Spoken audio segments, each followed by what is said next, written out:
والمسلمين والمسلمات وبارك على محمد وأزواجه وذريته.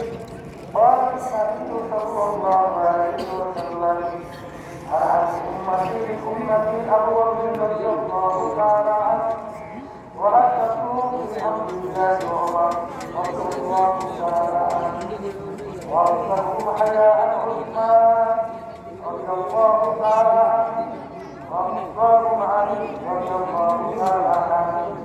وقالت سيدة الثانية عائشة رضي الله تعالى عنها والحسن والحسين سيدة الشباب رضي الله تعالى عنهما محمد عبد الله ورسوله رضي الله تعالى عنه اللهم اغفر لأحباب رضي الله تعالى عنه وولدنا رضي الله يعلمون